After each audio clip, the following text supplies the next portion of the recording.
Most people think they know what Switzerland looks like: chocolate shops, expensive watches, alpine peaks on postcards. But beyond the tourist trains and guided tours are places you've probably never seen and maybe never even heard of. Villages where time stopped in the 18th century. Valleys where 72 waterfalls cascade from cliffs into a canyon so narrow the sun barely reaches the bottom. And mountain passes where the road twists through landscapes that look like they belong on another planet.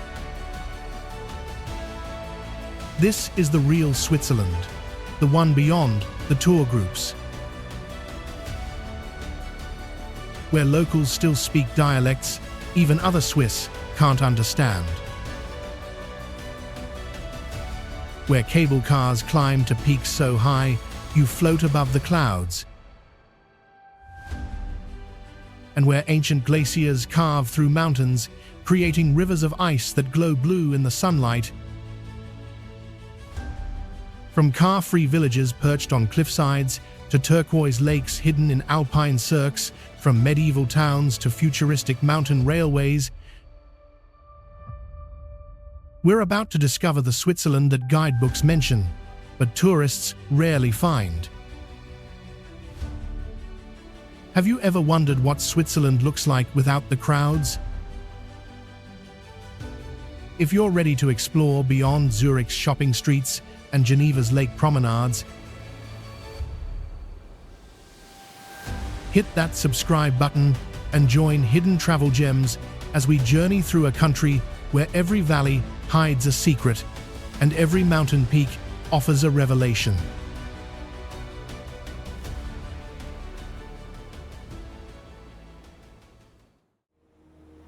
Before we begin, here are some facts that might surprise you. Switzerland has 4 official languages: German, French, Italian, and Romansh, with some regions speaking dialects so distinct that people from different valleys struggle to understand each other. The country is 60% mountains, yet has one of Europe's most efficient transportation systems. With trains so punctual, the average delay is just 27 seconds. Switzerland has over 1,500 lakes and more than 200 mountains exceeding 3,000 meters. The Swiss consume more chocolate per capita than any other nation, about 11 kilograms per person annually. Switzerland didn't join the United Nations until 2002, maintaining its famous neutrality for centuries. The country has 7,000 kilometers of marked hiking trails. Swiss bank vaults hold an estimated 25% of the world's private wealth. And despite being landlocked, Switzerland has a merchant navy of over 30 ships. This is a country where precision isn't just about watches, it's a way of life. Where mountains aren't obstacles, but opportunities. And where nature and human engineering have achieved something rare: perfect harmony.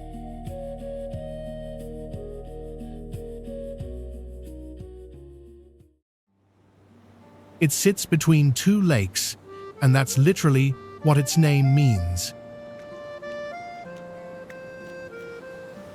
This is Interlaken, positioned between the turquoise waters of Lake Thun and Lake Brienz in the Bernese Oberland. The town itself is pleasant but touristy, filled with hotels and adventure sports companies. But Interlaken's magic is in its location. Step into the Herhemat Park and the reason becomes clear. The Jungfrau Massif rises before you, three peaks creating a wall of rock and ice that dominates the horizon. The Haderkulm funicular climbs 1,322 meters in 10 minutes to a panoramic viewpoint where the two lakes shimmer below and mountains tower above. Interlaken serves as the gateway to the Jungfrau region, with trains departing constantly for Grindelwald, Lauterbrunnen, and the high peaks. The adventure sports scene is intense: paragliding, skydiving, canyon jumping, whitewater rafting. You can literally jump out of a helicopter onto a glacier. But perhaps the best experience is simpler: an evening boat cruise on Lake Brienz, watching the mountains turn pink with alpine glow, while the water mirrors the changing colors. Interlaken is crowded in summer, with groups from around the world. But its setting between two lakes, beneath Switzerland's most iconic peaks, makes it unforgettable. Have you ever seen mountains so perfect they look photoshopped into the landscape?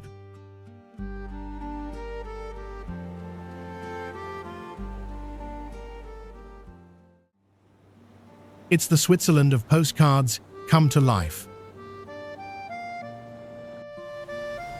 This is Lucerne, sitting where the Reuse River flows from Lake Lucerne. The Chapel Bridge, built in 1333, stretches across the river, Europe's oldest covered wooden bridge. Inside, painted panels depict Swiss history and legends. The old town is a maze of painted buildings and cobblestone squares. The Museig Wall's 9 towers still stand, several open to climb for city views. But the real draw is Lake Lucerne itself, shaped like a broken cross, with multiple arms extending into valleys. Mountains surround it: Mount Rigi to the south, Mount Pilatus to the southwest, both accessible by historic cogwheel railways. Steamships, some dating to 1847, cruise the lake daily, stopping at villages like Weggis and Witznau. The Lion Monument, carved into sandstone, commemorates Swiss guards who died defending Louis XVI during the French Revolution.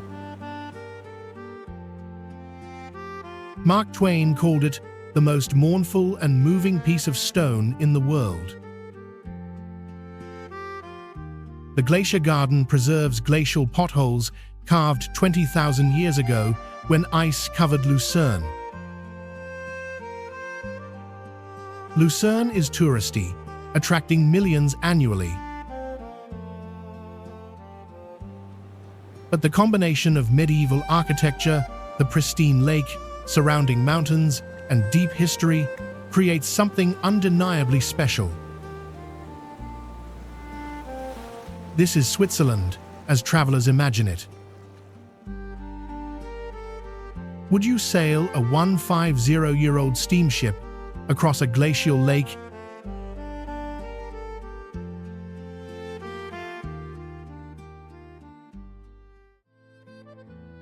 It's the car-free village at the Matterhorn's base. This is Zermatt, where no combustion engines are allowed, only electric taxis and horse-drawn carriages. The village sits at 1,620 meters, surrounded by 4,000-meter peaks, but one mountain dominates: the Matterhorn. Rising 4,478 meters in an almost perfect pyramid, it's visible from nearly every corner. The Gornergrat Railway climbs to 3,089 meters, offering views of the Matterhorn and 28 other 4,000-meter peaks, including Monte Rosa, Switzerland's highest, at 4,634 meters. The journey takes 33 minutes, climbing through forest, past meadows, and finally above the tree line. At the summit, the Gornergrat Kulm Hotel allows overnight stays at altitude. The Klein Matterhorn cable car reaches 3,883 meters, the highest cable car station in Europe. Zermatt itself is charming. Traditional wooden chalets, narrow streets, and surprisingly excellent restaurants, several with Michelin stars. Regulations maintain traditional architecture. Modern buildings must use wood and local stone. Climbers attempt the Matterhorn regularly during summer. Over 500 people have died on the mountain since the first ascent in 1865. The Mountaineers' Cemetery tells these stories. Zermatt is expensive, unapologetically so. A pizza costs 30 francs. But the setting and the Matterhorn's constant presence create an atmosphere found nowhere else. Can you imagine living where the world's most beautiful mountain watches over you daily?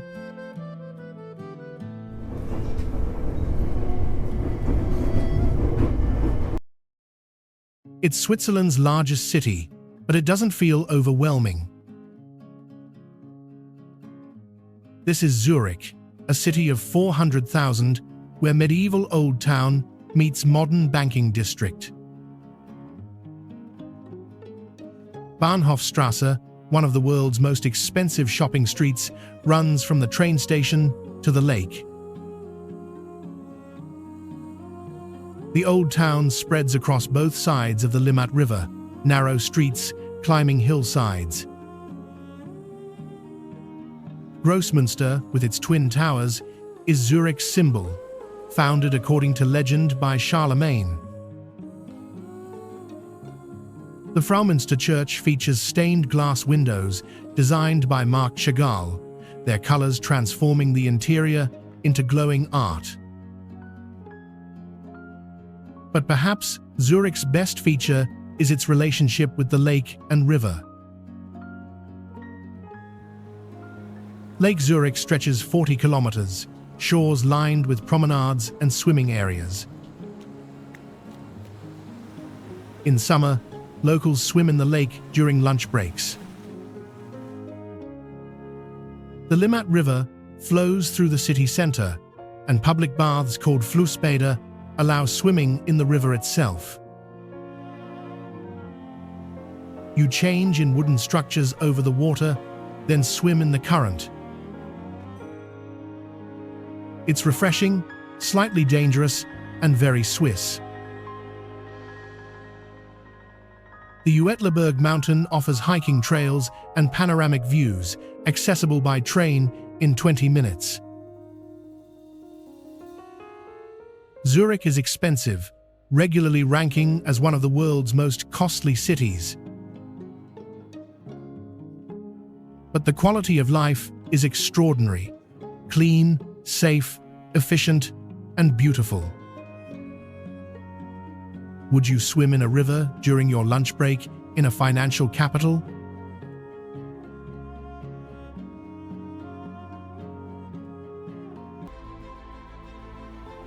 It's Switzerland's most international city. This is Geneva, sitting where the Rhone River flows from Lake Geneva. The city hosts the United Nations, Red Cross, WHO, and over 200 international organizations. More than 40% of residents are foreign nationals, giving Geneva a cosmopolitan atmosphere. The Jet d'eau fountain shoots water 140 meters into the air, visible from anywhere in the city. It pumps 500 liters per second, originally built in 1886 as a pressure release valve. The old town climbs the hill above the lake to St. Pierre Cathedral, where John Calvin preached during the Reformation. On clear days, Mont Blanc, Europe's highest peak at 4,808 meters, rises in the distance, technically in France, but adopted by Geneva. The Palais des Nations, the UN's European headquarters, offers guided tours through assembly halls where international law is debated. The Jardin Anglais features a massive floral clock, 100 flower species arranged to keep time. Lake Geneva, shared with France, is Western Europe's largest lake. Steamships cruise between Swiss and French towns, crossing borders without ceremony. Geneva is expensive, rivaling Zurich. But it's also beautiful, walkable, and filled with restaurants representing cuisines from every UN member nation. Geneva is less typically Swiss, more internationally cosmopolitan. Would you visit where international law is written and Swiss chocolate is sold side by side?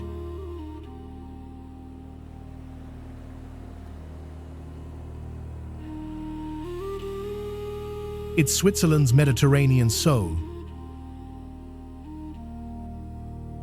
This is Lugano in Ticino, the Italian-speaking canton, where palm trees grow and architecture feels more Milan than Zurich. Lake Lugano stretches deep blue, surrounded by steep mountains. The lakefront promenade features Mediterranean vegetation, sculptures, and cafes where espresso is excellent. Monte San Salvatore and Monte Bray are accessible by funicular, both offering panoramic views. The old town features arcaded streets, Italian-style piazzas, where markets sell fresh produce, and frescoed churches. The Chiesa di Santa Maria degli Angioli contains frescoes by Bernardino Luini, painted in 1529. Lugano's cuisine is decidedly Italian. Risotto with saffron, polenta with braised meats, fresh pasta, and Ticino wines. The influence is obvious. Ticino was part of Italy until the 16th century, when Swiss forces conquered it. Even today, Ticinesi consider themselves culturally Italian, politically Swiss. It's an odd combination: Italian lifestyle with Swiss efficiency and wealth. Lugano is popular with wealthy Italians, maintaining second homes here, attracted by lower taxes and Swiss stability, while remaining culturally close to Italy. The city hosts jazz festivals in summer. The combination of lakeside setting, mountain backdrop, Italian culture, and Swiss infrastructure makes Lugano unique. Would you choose Italian coffee and palm trees, or Swiss precision and alpine peaks?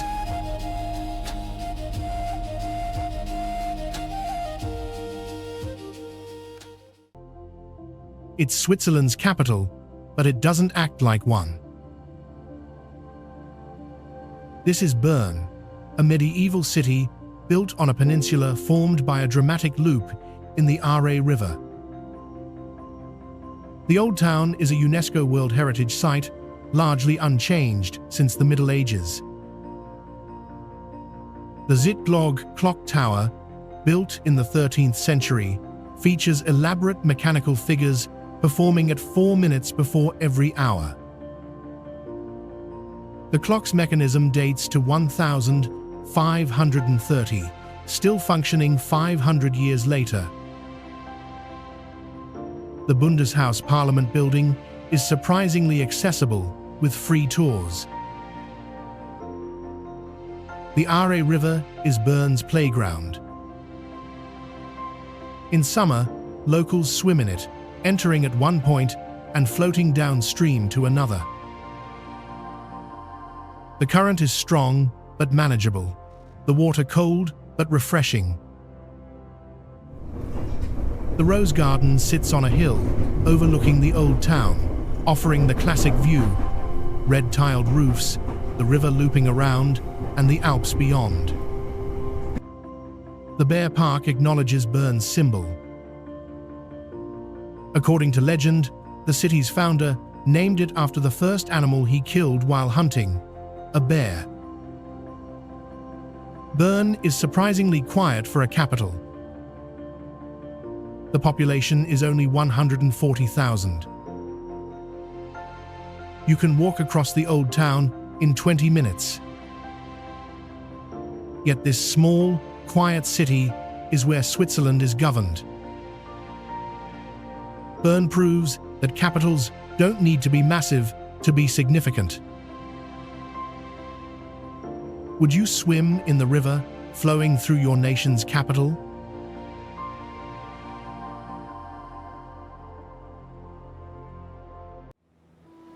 It's the turquoise twin. This is Lake Brienz, sitting east of Interlaken, fed by glacial meltwater that gives it an otherworldly blue-green color. The lake is 14 kilometers long, surrounded by steep mountains plunging directly into the water. Small villages dot the shoreline: Brienz, Eiseltwald, Bönigen, each accessible by boat. The village of Brienz is famous for wood carving. Workshops line the streets, artisans carving everything from spoons to sculptures. The Ballenberg Open Air Museum features over 100 traditional buildings from across Switzerland, relocated to preserve architectural heritage. The Brienz-Rothorn Bahn, a steam cogwheel railway built in 1892, still climbs to 2,350 meters. The journey takes an hour, the steam locomotive pushing carriages up gradients, reaching 25%. At the summit, the panorama includes Bernese Alps, the lake below, and on clear days, even the Black Forest in Germany. The lake is perfect for swimming, though water temperature rarely exceeds 20 degrees Celsius. The glacial melt keeps it cold, but the color is worth it. Swimming in water, this blue feels surreal. Boat services connect lakeside villages, steamships passing waterfalls cascading directly into the lake. Gesbach Falls is the most famous, dropping 500 meters in 14 tiers. Lake Brienz is quieter than Lake Thun, receiving fewer tourists despite equal beauty. Would you ride a 130-year-old steam train to a mountain summit above a turquoise lake?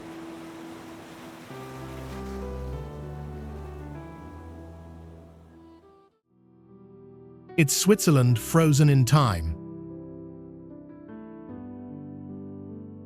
This is Appenzell, a canton in northeastern Switzerland where traditions haven't just survived, they've thrived. The village of Appenzell features painted buildings, facades covered in colorful murals depicting pastoral scenes and local legends. The Hauptgasse is lined with these buildings, each one a piece of art. Appenzell is famous for traditions maintained elsewhere only in museums. The Landsgemeinde, an open-air assembly where citizens vote by raising hands, still occurs annually. It's direct democracy in its purest form. Men traditionally carry swords to the assembly. Women only gained voting rights here in 1991, making Appenzell the last Swiss canton to grant female suffrage. The region's cuisine is distinctive. Appenzeller cheese, produced here for 700 years, is sharp and aromatic. The landscape is rolling hills, green pastures, and traditional farms where bells worn by cows create constant melodic clanging. The Alpstein Mountains rise south of Appenzell, offering hiking from easy valley walks to challenging alpine routes. Sealpsee, an alpine lake, sits in a cirque surrounded by peaks. The region produces traditional handicrafts, embroidery, wood carving, and cheese making. Appenzell feels like stepping back 200 years, yet it's prosperous and modern. The traditions aren't performances for tourists, they're genuine cultural practices that locals value and maintain. Would you vote by raising your hand in a village square?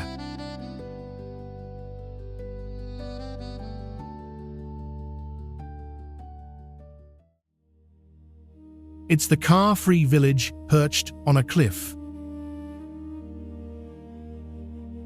This is Mürren, sitting at 1,650 meters on a terrace above the Lauterbrunnen Valley, accessible only by cable car and mountain railway.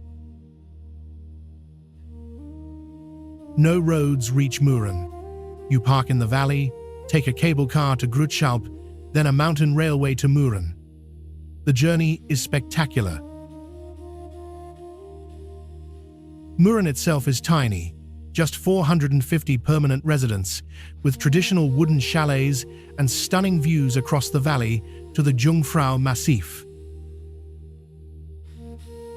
The village faces the Eiger, Munch, and Jungfrau directly, an unobstructed panorama.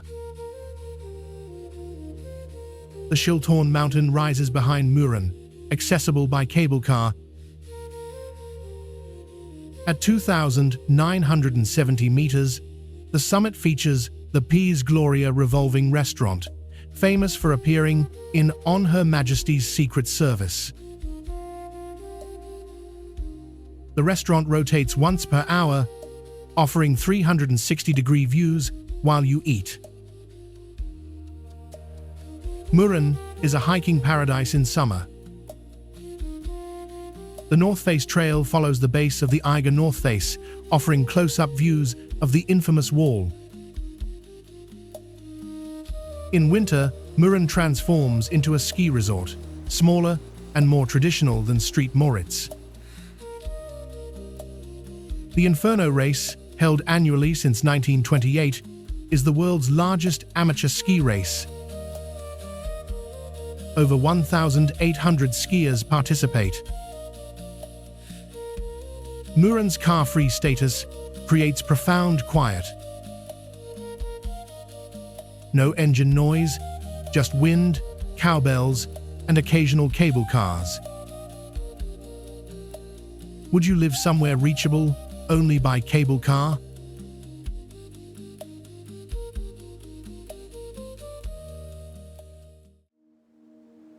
It's an entire mountain range turned into an experience.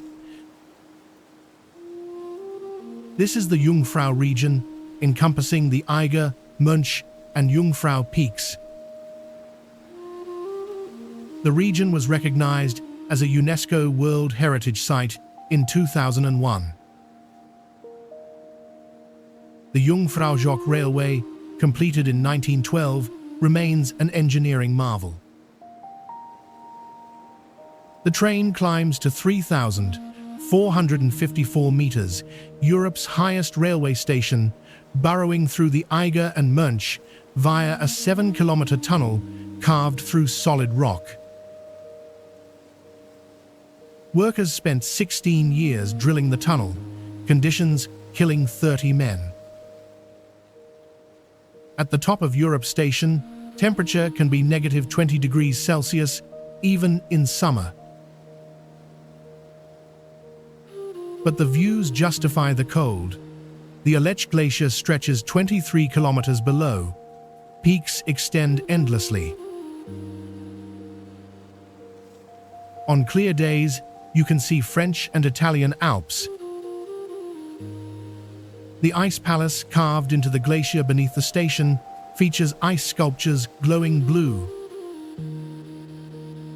The Eiger North Face looms over Grindelwald, its 1,800-meter vertical wall, nicknamed Mordwand or Murder Wall.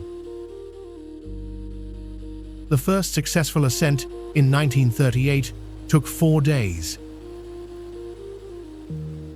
Today, experienced climbers still attempt it. The region includes multiple villages: Grindelwald, Wengen, Muren, and Lauterbrunnen, each offering different perspectives. Hiking trails connect the villages, ranging from easy valley walks to challenging alpine routes. The Jungfrau region is touristy, but the mountains themselves remain wild, powerful, and deadly. Have you ever taken a train through the inside of a mountain?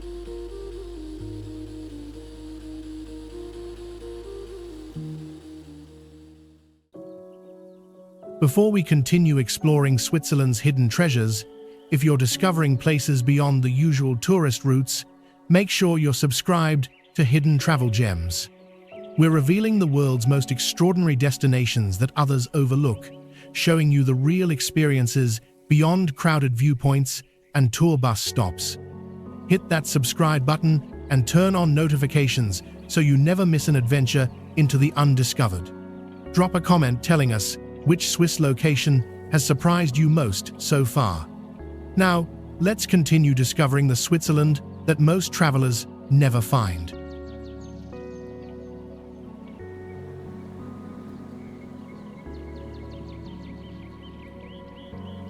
It's Switzerland's Riviera.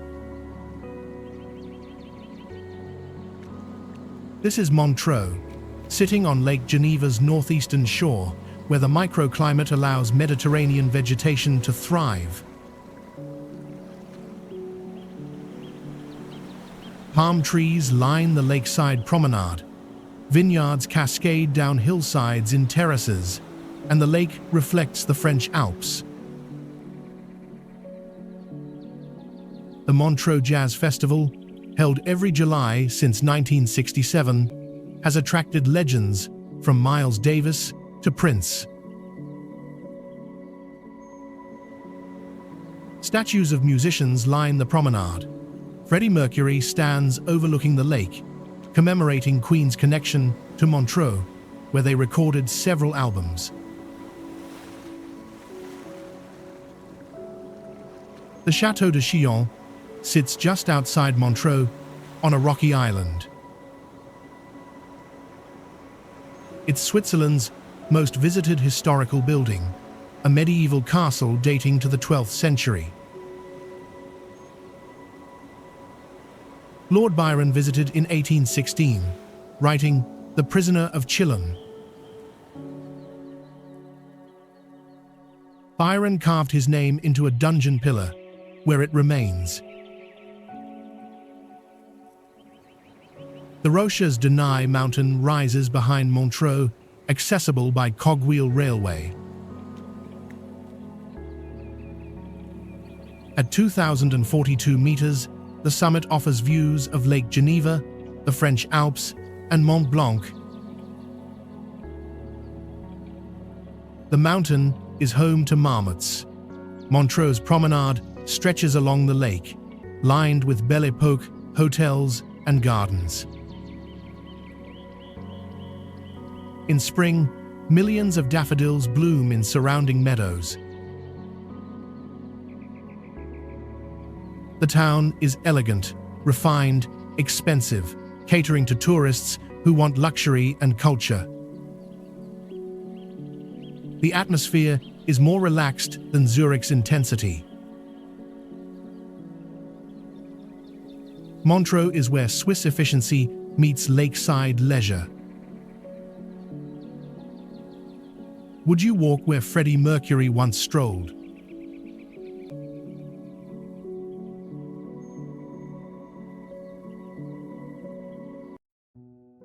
It's where alpine tourism was invented. This is Street Moritz, sitting at 1,856 meters in the Engadin Valley, the birthplace of winter sports tourism. The town hosted the Winter Olympics twice, in 1928 and 1948. It's where the rich come to ski and be seen. The frozen lake becomes a venue for sports impossible anywhere else. Horse racing on ice, polo on ice, cricket on ice. Watching horses gallop across a frozen lake surrounded by mountains is surreal. The Corviglia ski area offers 350 kilometers of slopes. The Cresta Run, a 1.2-kilometer ice track, has operated since 1884. Riders lie headfirst on small sleds, racing at speeds exceeding 130 kilometers per hour. Only men are allowed to ride, a controversial tradition. The Glacier Express train departs from Street Moritz, an 8-hour journey to Zermatt, crossing 291 bridges and 91 tunnels. The route is called an express. Ironically, its average speed is 37 kilometers per hour.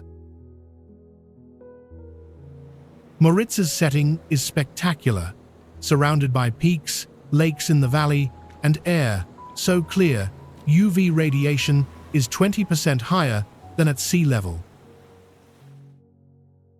The town claims sun, on average, 322 days per year. The architecture is grand, Belle Epoque hotels and luxury boutiques. The Kulm Hotel, opened in 1856, pioneered winter tourism. The town is expensive, unapologetically so. But Street Moritz has always been exclusive, and that exclusivity is part of the appeal. Would you watch horses race on a frozen lake?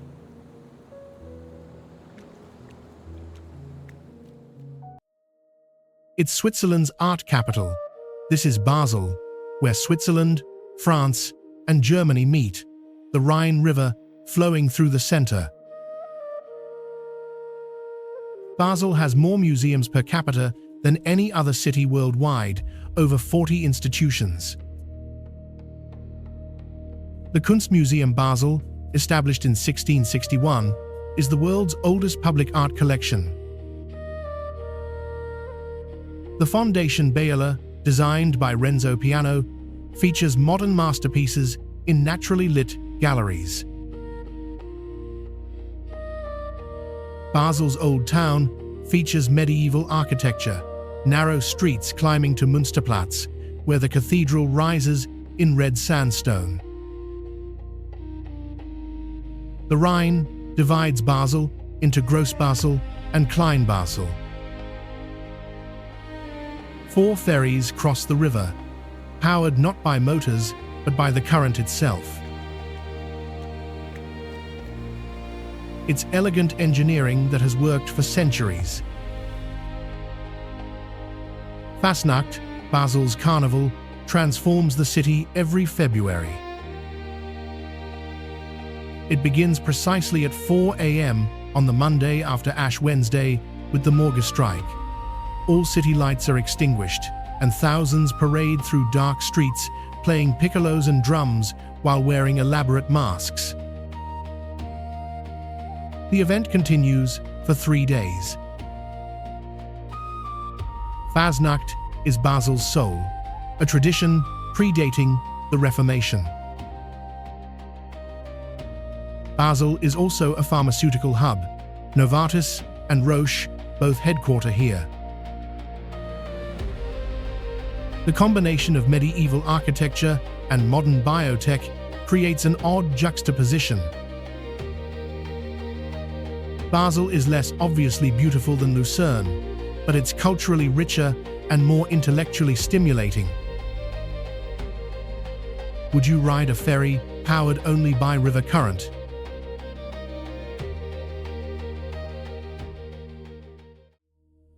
It's called the Valley of 72 Waterfalls, and that's no exaggeration. This is Lauterbrunnen Valley, a massive glacial trough where sheer cliffs rise 300 meters on both sides and waterfalls cascade from every cliff edge.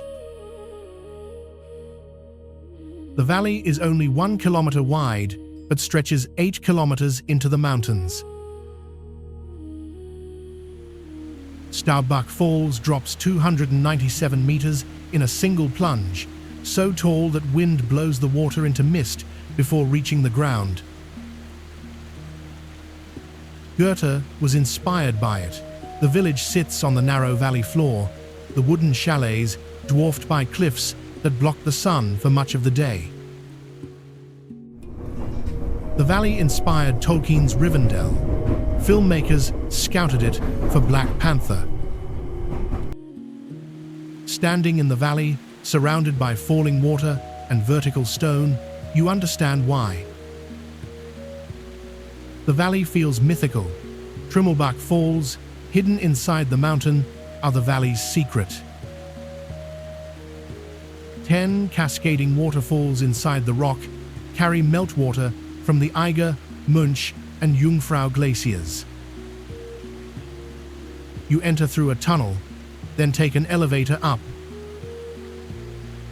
20,000 liters per second flow through the mountain during peak melt.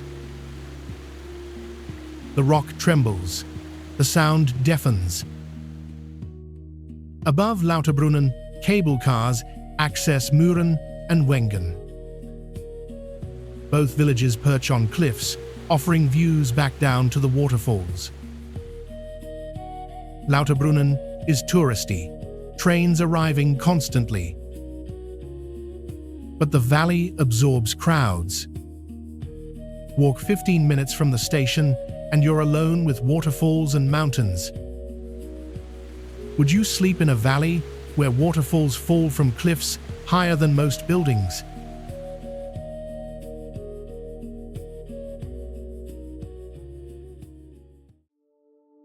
It sits in a bowl, surrounded by giants.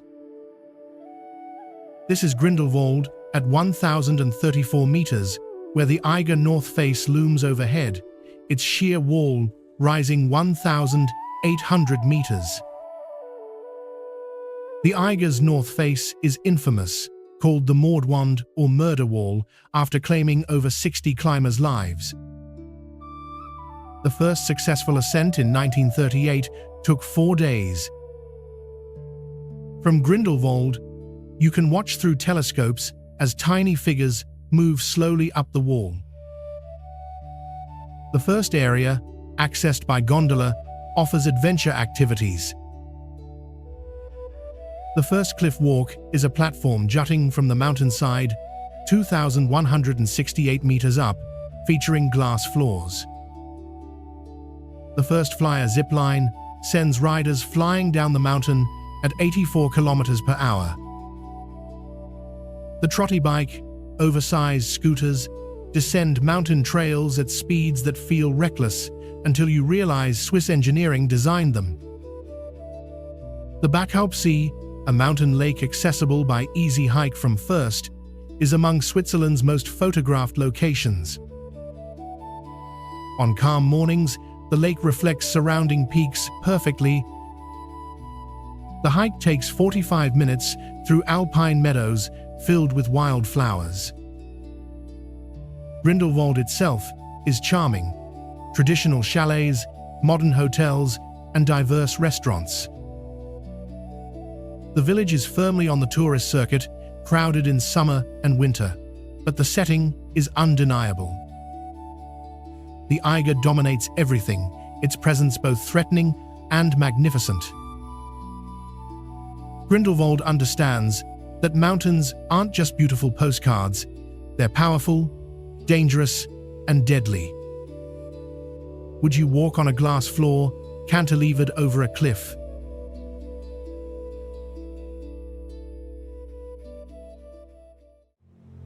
It glows turquoise, like a tropical lagoon, but it's alpine, cold, and surrounded by 3,000-meter peaks. This is Oeschinen Lake at 1,578 meters in a cirque carved by ancient glaciers, accessible only by cable car and a 30-minute hike from Kandersteg. The lake's color is otherworldly, created by glacial meltwater carrying fine rock flour that refracts light into shades of blue and green. In summer, water temperature reaches maybe 15–18 degrees Celsius, and swimming in Oeschinen Lake is unforgettable, floating in turquoise water while 3,000-meter peaks rise on all sides, their faces reflected perfectly on calm days. A walking path circles the lake, taking about 90 minutes. The peaks change appearance with each step. Waterfalls emerge from different angles. In winter, the lake freezes partially, ice forming in elaborate patterns. Ice climbing is possible on frozen waterfalls nearby. Oeschinen Lake was voted Switzerland's most beautiful place in 2007. A remarkable achievement in a country with no shortage of spectacular landscapes. UNESCO designated it a World Heritage Site. The lake is remote enough to filter out casual tourists, but accessible enough to visit without mountaineering skills. Rowboats can be rented, allowing you to reach the far shore where cliffs drop directly into the water. The silence there is profound, broken only by occasional rocks falling from peaks. Would you swim in an alpine lake surrounded by peaks where avalanches rumble in winter?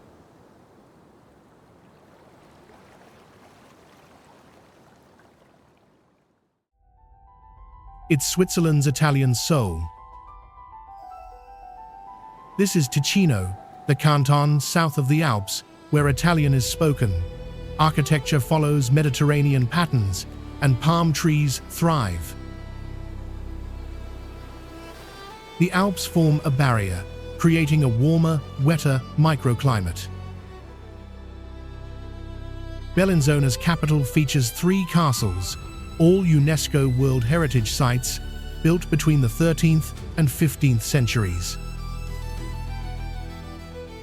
The castles defended the valley, controlling the route from Italy to the Alps. Locarno sits on Lake Maggiore, shared with Italy, where the lakeside piazza hosts an international film festival every August. Thousands gather in the square at night, watching films projected on a massive screen. Ascona, nearby, was once an artist's colony. Today it's upscale, cafes and galleries lining cobblestone streets. The Verzasca Valley stretches north from Lake Maggiore, its river flowing over smooth granite carved into pools and cascades. The Verzasca Dam, 220 meters high, featured in Goldeneye, where Bond bungee jumps from the top. The jump is available commercially, a 7.5-second freefall. The valley's villages cling to hillsides, stone houses stacked in terraces. Some are nearly abandoned, younger generations having left for cities. Ticino's cuisine is Italian: polenta, risotto, and fresh pasta, paired with Merlot from local vineyards. The pace is slower, more Mediterranean. Ticino proves that Switzerland isn't culturally monolithic. Its distinct regions maintaining identity while sharing Swiss efficiency and prosperity. Would you swim in a granite river that flows to Italy?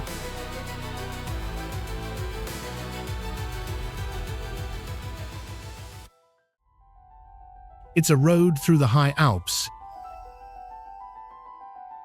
This is Furka Pass, reaching 2,429 meters, connecting Valais and Uri via a serpentine road with hairpin turns so tight you wonder if cars can navigate them.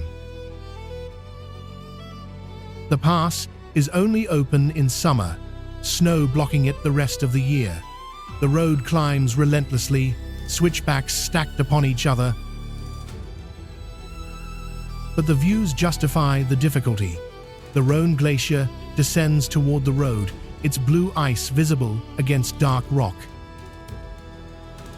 The glacier is retreating rapidly, losing meters per year. A tunnel has been carved into the ice, allowing visitors to walk inside, walls glowing blue.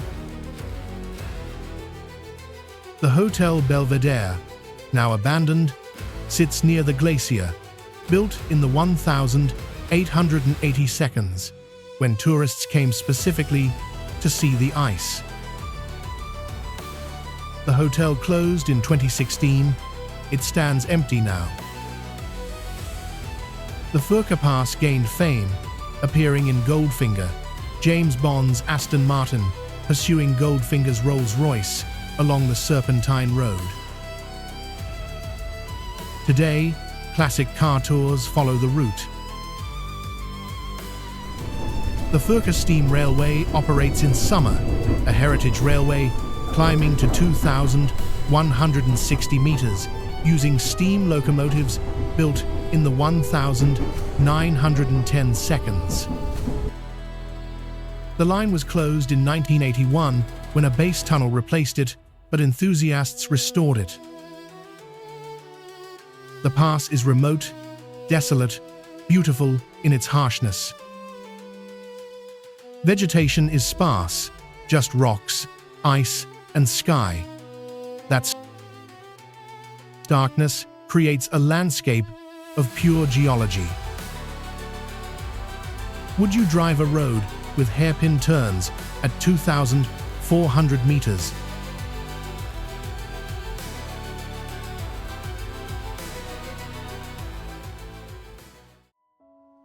It's Europe's largest glacier, and it's disappearing. This is the Aletsch Glacier, stretching 23 kilometers through the Valais Alps, covering 81 square kilometers with ice up to 900 meters thick. From above, it looks like a frozen river, its surface cracked into crevasses. The glacier is ancient. Ice at the bottom fell as snow 2,000 years ago. But the Aletsch is shrinking rapidly, losing up to 50 meters of length annually.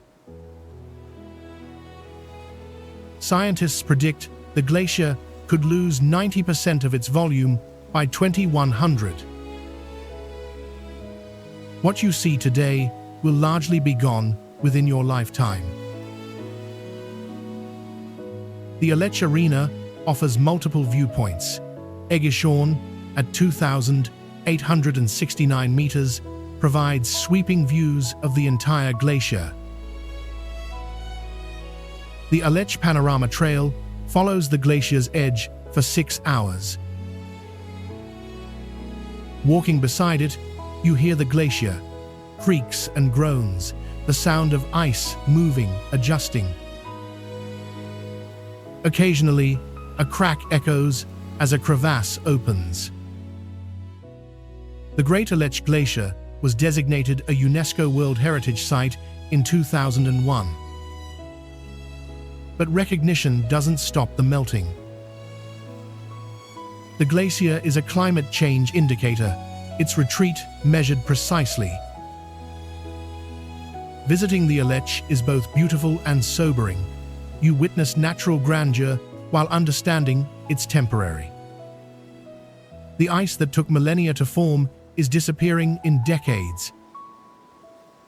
Standing on the viewpoint, you feel the weight of what's being lost. Would you hike for hours to see something that might not exist for your grandchildren?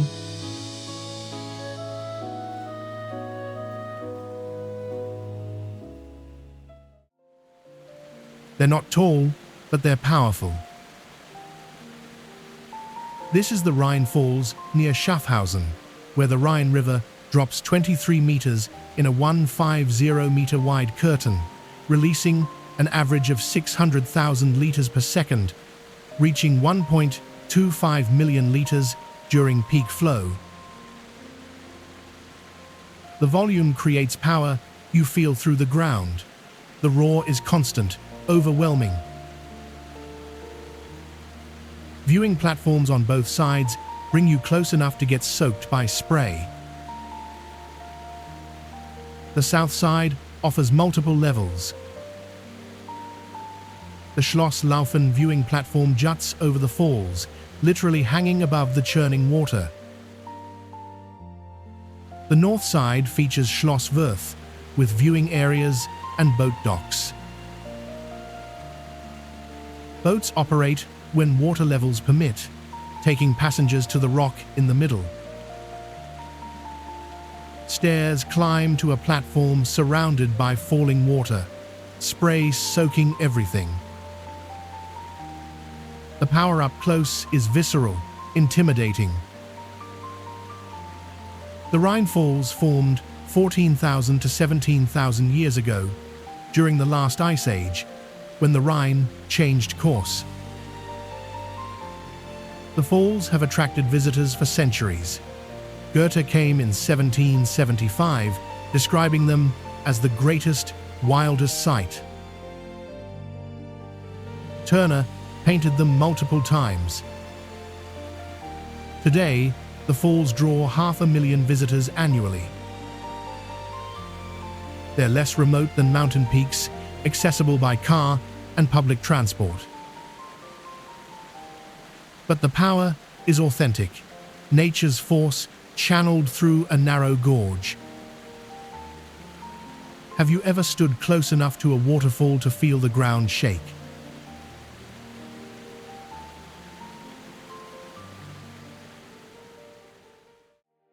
The town deserves its own recognition. This is Appenzell Village, population 5,600, where every building tells a story painted on its facade. The Hauptgasse features traditional Appenzell architecture, buildings painted in bright colors, facades covered in elaborate murals, depicting everything from pastoral scenes to historical events. Each painting is unique, commissioned from local artists, specializing in this traditional art form. Walking down the street is like visiting an outdoor gallery. The paintings aren't just decorative, they communicate identity, history, and values. The Museum Appenzell explains local culture through exhibits on cheesemaking, embroidery, and music. Appenzell is famous for folk music, particularly the Taler Schwingen, rhythmic swinging of large coins, creating percussive sounds, and Säuerli, wordless singing that echoes across valleys. The Appenzeller Schaukäserei shows traditional cheesemaking. Visitors watch through windows as cheesemakers stir massive vats of milk, cut curds, and mold cheese wheels. The smell is overwhelming. Tasting follows, samples from different aging periods. Beyond food and architecture, Appenzell Village serves as a base for exploring the Alpstein Mountains. The Ebenalp cable car accesses high-altitude hiking, and the Wildkirkli, a hermit's cave where monks lived from the 1652 to 1853. The cave church, built into the rock, still holds services. Appenzell proves that small can be significant, that traditions can survive modernity.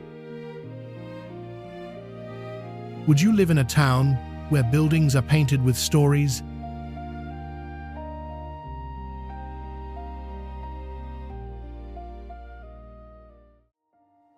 It's the viewpoint of 4,000-meter peaks. This is Gornergrat at 3,089 meters, reached by Europe's second-highest cogwheel railway from Zermatt.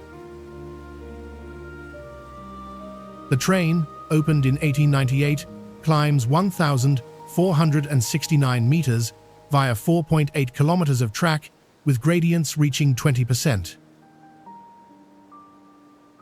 The journey takes 33 minutes. Early, you pass through forest, where larch trees turn golden in autumn.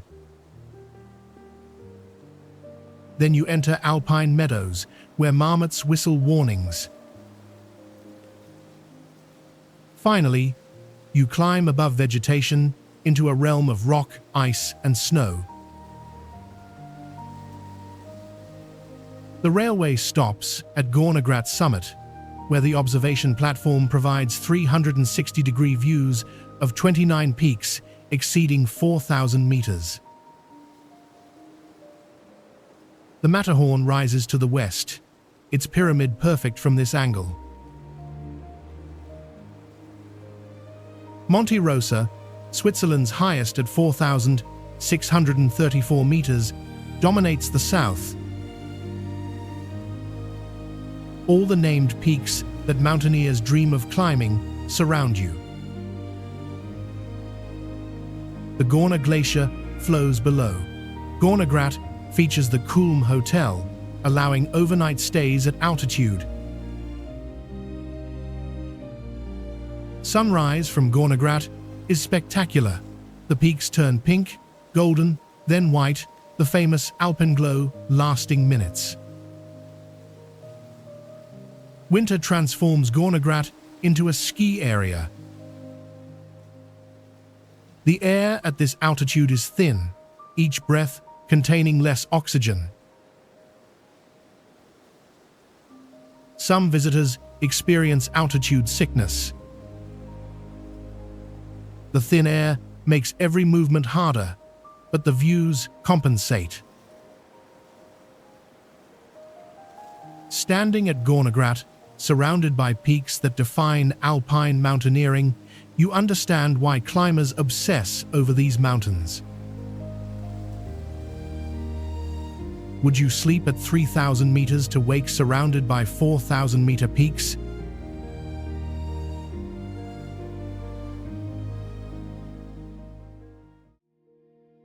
It's where granite meets turquoise water. This is the Verzasca Valley in Ticino, where the Verzasca River has carved smooth channels through solid granite over millennia. The river's color is extraordinary: turquoise, emerald, and crystal clear. You can see the bottom, even in the deepest pools. The most famous spot is Lauterbrunnen, where a double-arched Roman bridge spans the river. Locals and tourists jump from the bridge into deep pools below. The river's smooth granite forms natural water slides. In summer, people come from across Ticino to swim and sun themselves on warm rocks. The Verzasca Dam stands 220 meters tall at the valley's entrance. The dam featured in Goldeneye, where Bon Bungee jumps from the top. The jump is now available commercially, a 7.5-second free fall. The valley's villages, Sonogno, Lauterbrunnen, and Caripo, are built from local stone. Caripo is Switzerland's smallest municipality, with only 11 permanent residents, most buildings now vacation homes. The abandonment is evident: empty houses, overgrown gardens. But preservation efforts maintain the architecture. Hiking trails follow the valley, connecting villages through chestnut forests. The trail passes stonewash houses, traditional fountains, and terraced vineyards. The Verzasca feels timeless, as if modernity passed it by. But that isolation is fragile. Would you swim in a river where you can see the bottom 10 meters down?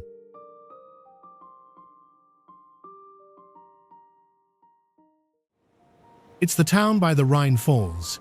This is Schaffhausen, a medieval town north of Zurich, where historic buildings feature elaborate frescoes. The old town is remarkably preserved. Pedestrianized streets lined with buildings decorated in styles from Renaissance to Baroque. The Haus zum Ritter, built in 1492, features frescoes covering its entire exterior, painted scenes so detailed they look three-dimensional. The Muno Fortress, built in the 16th century, sits on a hill overlooking the town. The circular fortress, designed by Albrecht Dürer, features a spiral ramp wide enough for horses. The watchman still lives in the fortress, maintaining the tradition of ringing the bell at 9 p.m. nightly.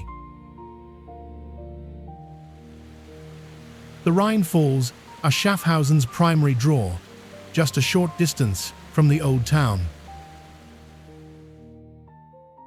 But the town itself deserves attention.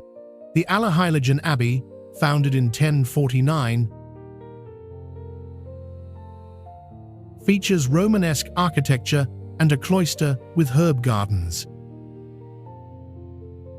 Museums cover art, history, and natural history. The Rheinuferweg, a riverside path, follows the Rhine through Schaffhausen. Schaffhausen's location near Germany influences its culture. The dialect is Alemannic German, and many residents work across the border.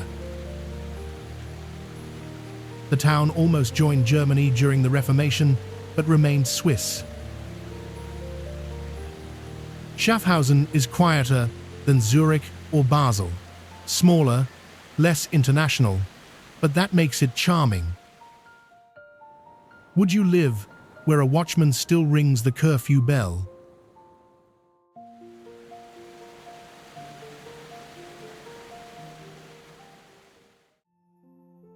It's another car-free village above a valley. This is Wengen, perched at 1,274 meters above the Lauterbrunnen Valley, accessible only by mountain railway.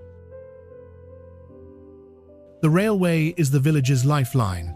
All supplies arrive by train.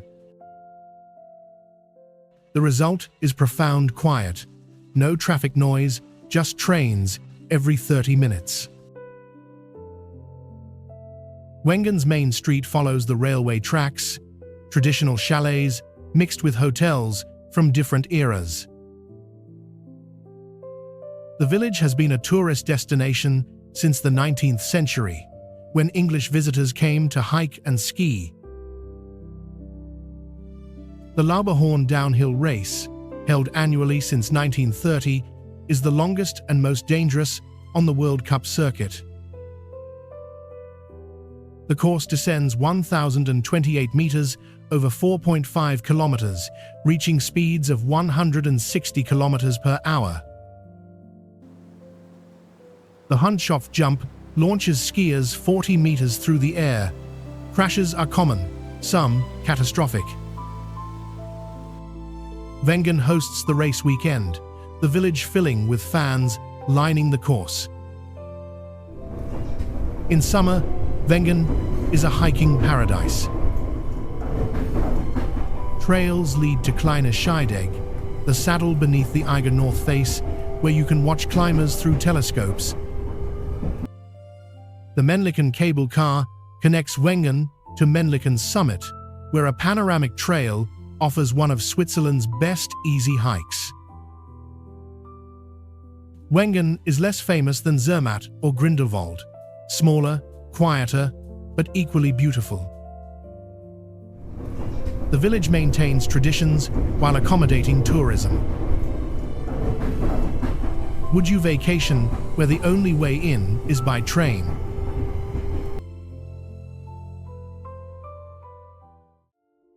From medieval towns, where frescoes tell centuries of history, to valleys, where waterfalls outnumber villages. From car-free mountain villages, accessible only by cogwheel railway, to glaciers that have carved landscapes for millennia. This is the real Switzerland, not the chocolate shops and watch museums that tour buses visit,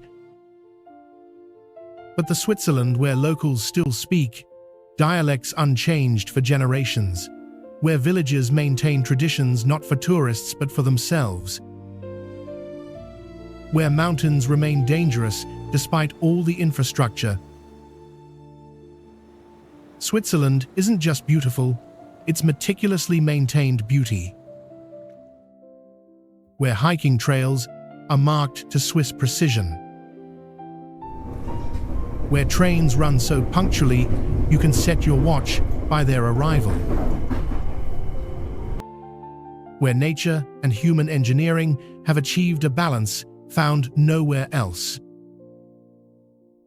If this journey revealed a Switzerland beyond postcards and guidebooks, subscribe to Hidden Travel Gems right now. Hit that subscribe button and turn on notifications. Comment below, which Swiss location surprised you most? Have you been to Switzerland, or is this inspiring your first trip? The best destinations aren't always the famous ones. Sometimes the most memorable places are the villages you reach after the tour buses have turned around, the trails that require effort, the valleys where waterfalls fall to an audience of zero. Because Switzerland's greatest secret isn't hidden, it's just waiting for those willing to go beyond the obvious, discover the world, explore the hidden. See you in the next adventure.